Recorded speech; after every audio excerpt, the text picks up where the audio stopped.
Fala, CACdista! Você já imaginou um telefonema capaz de redefinir as relações entre Brasil e Estados Unidos? Ou um acordo entre Israel e o Hamas que pode mudar os rumos de uma guerra que já dura 2 anos? Pois essa semana não está para brincadeira e a gente traz para você as principais informações do mundo no resumo semanal de notícias do podcast DEG. Escuta só.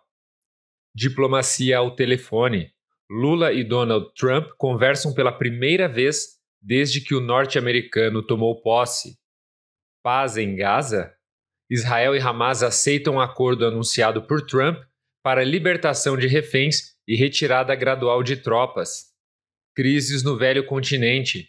França troca de primeiro-ministro, Ursula von der Leyen sobrevive a novo voto de desconfiança e cresce o embate entre centro e extremos na Europa. Retrato do Brasil. O censo 2022 mostra como o brasileiro se desloca para trabalhar e estudar e como renda e questões étnico-raciais influenciam o tempo de trajeto. E, em Haia, o Tribunal Penal Internacional condena um ex-chefe de milícia do Sudão por crimes de guerra, num julgamento que reacende o debate sobre justiça internacional. Agora fica com a gente para saber mais sobre cada uma dessas notícias. Eu sou Dalmo Borba e o resumo semanal de notícias do podcast DEG começa agora. Foi a primeira conversa direta entre Lula e Donald Trump desde que o republicano voltou à Casa Branca. Uma ligação de 30 minutos na última segunda-feira, descrita pelo Planalto como amistosa, pode marcar um novo capítulo nas relações entre Brasil e Estados Unidos. Lula foi direto ao ponto, pediu a retirada do tarifaço de 50% aplicado pelos Estados Unidos sobre produtos brasileiros e também a suspensão das sanções impostas a autoridades do governo, como o cancelamento de vistos e bloqueios financeiros que atingiram até o ministro Alexandre de Moraes, do Supremo Tribunal Federal. Segundo o governo brasileiro, Trump reagiu bem e designou o secretário de Estado Marco Rubio para conduzir as negociações com Geraldo Alckmin, Mauro Vieira e Fernando Haddad. Os dois presidentes também concordaram em se encontrar pessoalmente em breve. Lula sugeriu que o encontro possa acontecer na cúpula da ASEAN, na Malásia, no fim de outubro, ou até na COP30, em Belém. Trump, por sua vez, descreveu a conversa como ótima. Disse que quer começar a fazer negócios e que os dois países vão se dar muito bem juntos. Em postagem na rede Truth Social, reforçou que o foco principal foi a economia e o comércio bilateral, um tom bem diferente do clima tenso dos últimos meses. Lula aproveitou para destacar que o Brasil é um dos poucos países do G20 que tem déficit comercial com os Estados Unidos, ou seja, compra mais do que vende, argumento usado para pedir a revisão das tarifas. De acordo com o Planalto, o diálogo também serviu para restabelecer um canal direto entre os dois líderes. Lula e Trump trocaram telefones pessoais, gesto que Geraldo Alckmin classificou como sinal de confiança e de uma conversa melhor do que o esperado. Nos bastidores, o clima é de otimismo com cautela. O Itamaraty vê a abertura de uma nova fase de diálogo, enquanto o Ministério da Defesa ainda teme que uma retaliação aos Estados Unidos possa afetar contratos estratégicos e cadeias de suprimento da indústria militar brasileira. Por enquanto, o recado é claro. Os dois presidentes decidiram baixar a temperatura e abrir caminho para uma negociação. Depois de meses de tensão comercial, a diplomacia voltou a falar mais alto.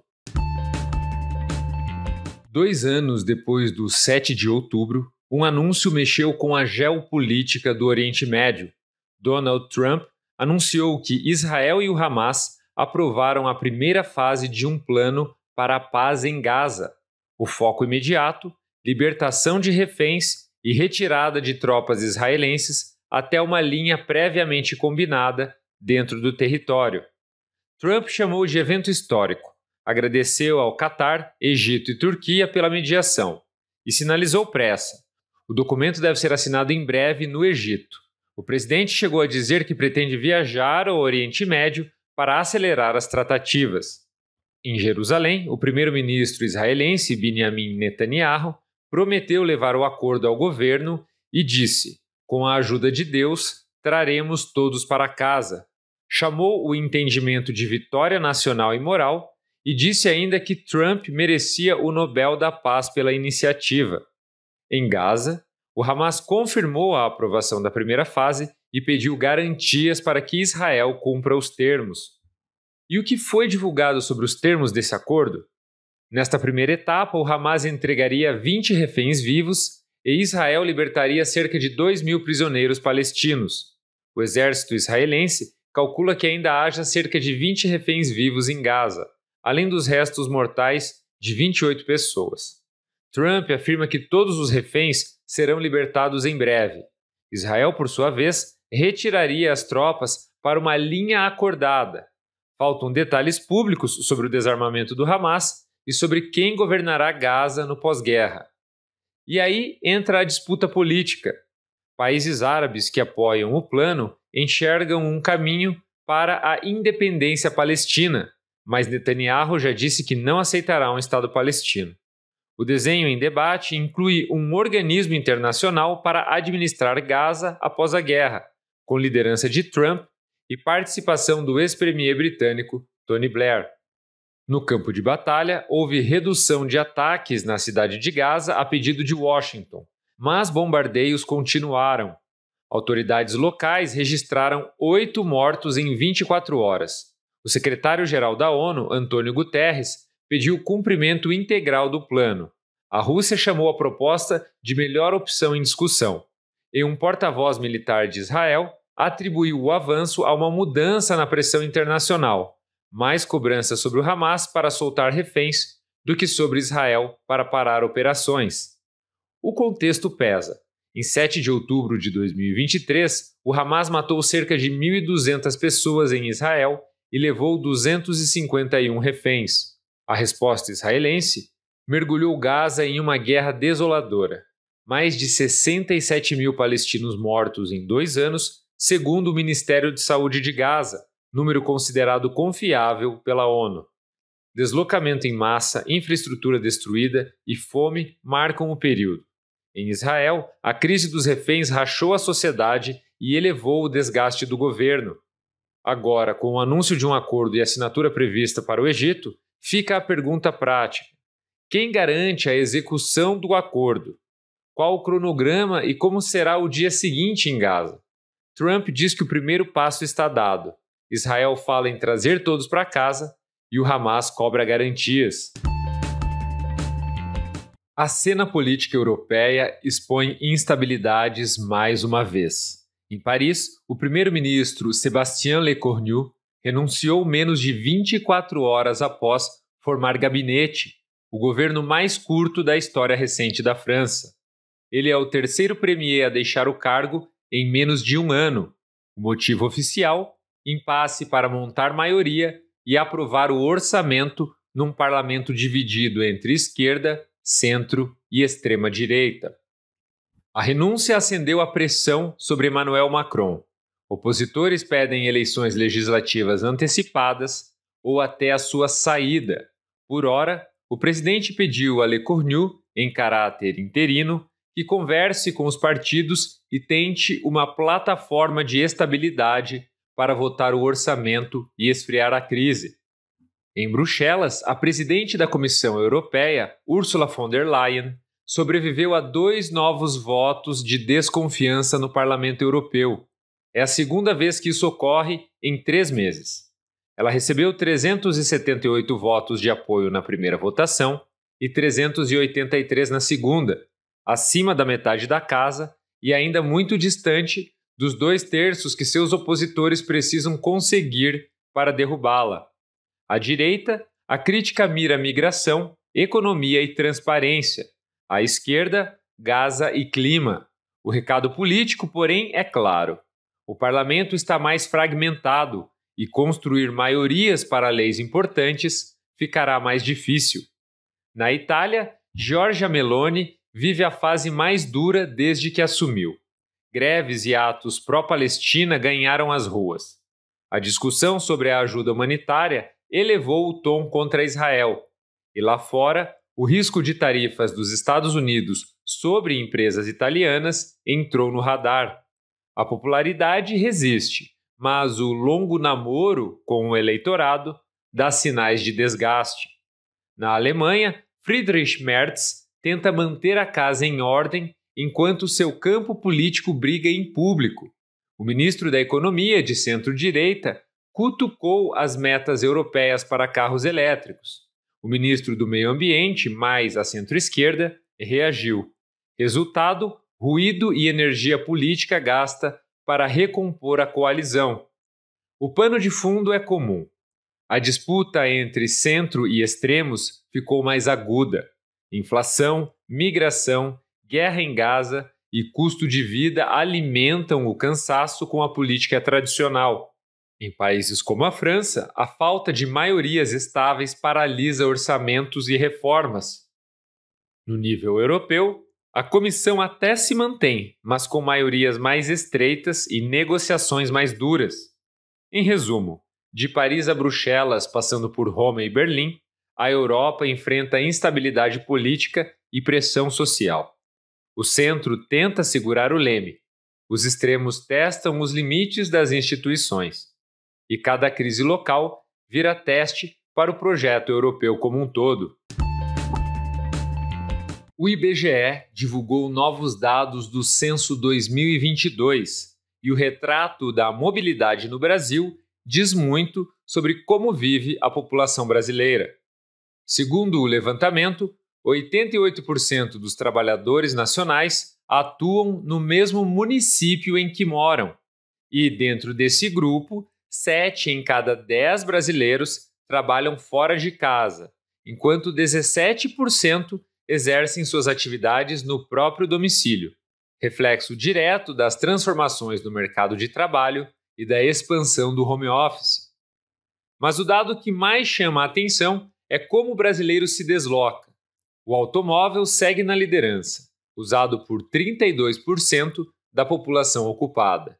Em seguida vem o ônibus, com 21%, o deslocamento a pé, 18%, e a motocicleta, utilizada por 16%. Esses 4 meios concentram quase 90% de todas as viagens para o trabalho no país.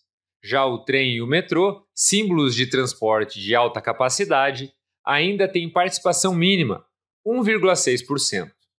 A pesquisa revela também fortes desigualdades raciais e de renda.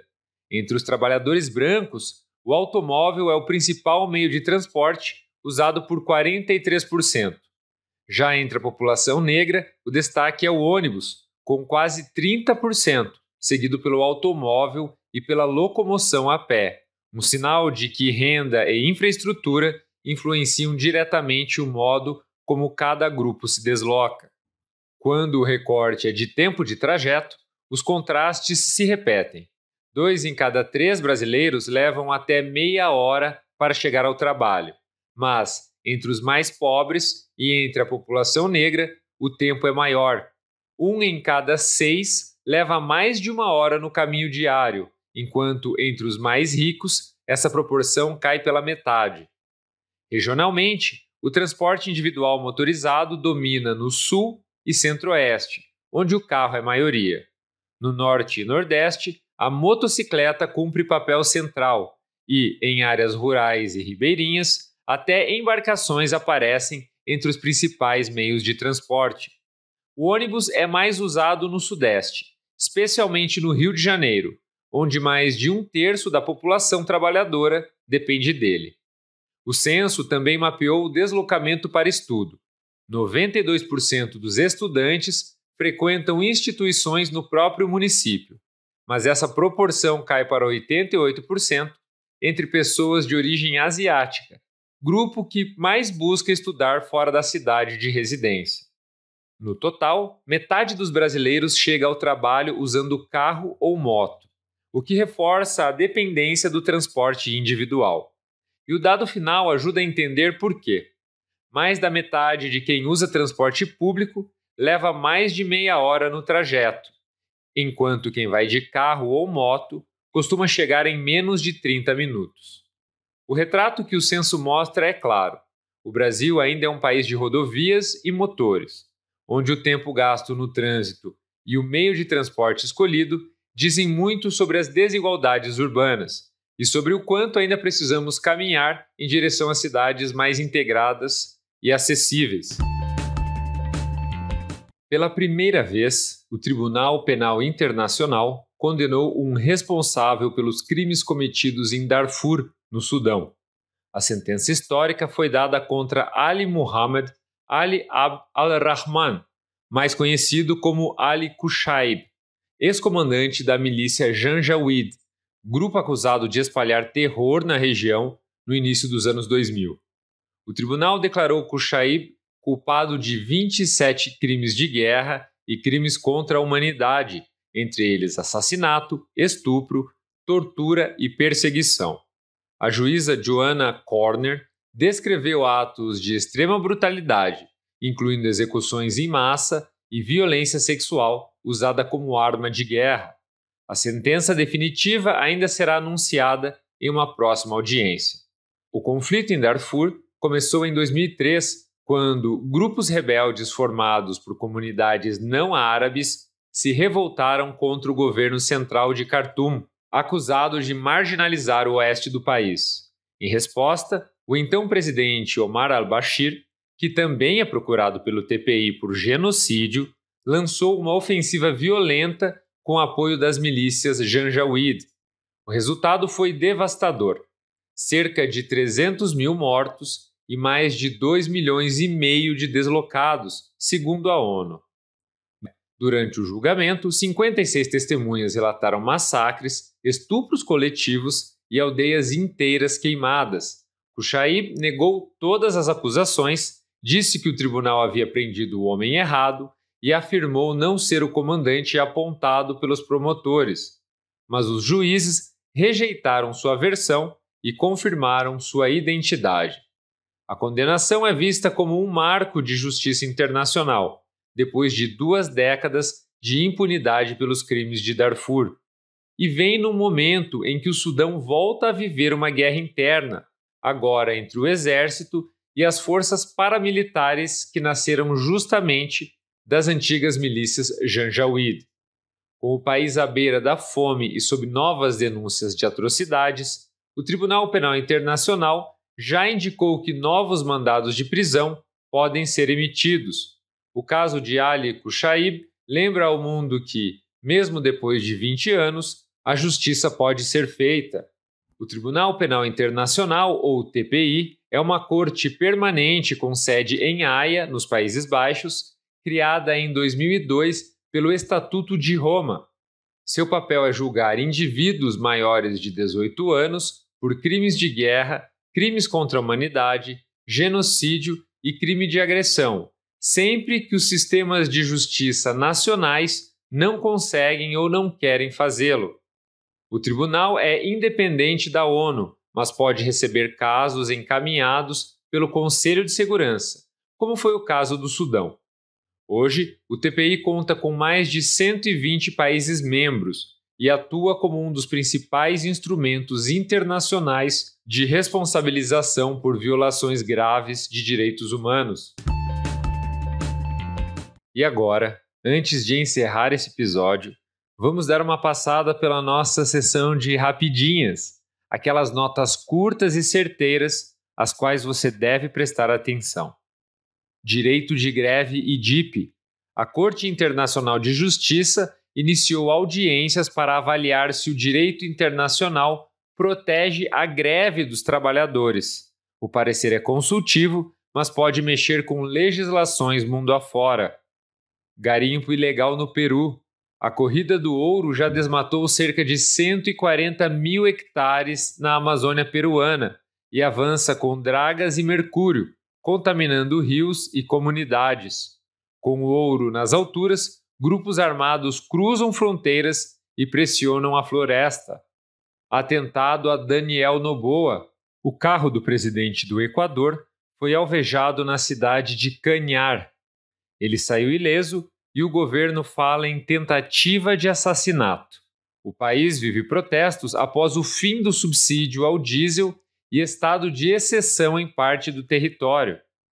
E Geórgia em chamas. Dezenas de milhares saíram às ruas de Tbilisi, capital do país, contra o governo do Georgian Dream e o que chamam de retrocesso democrático. A polícia usou jatos d'água e spray e a oposição boicotou as eleições municipais. E assim, a gente fecha o episódio de hoje.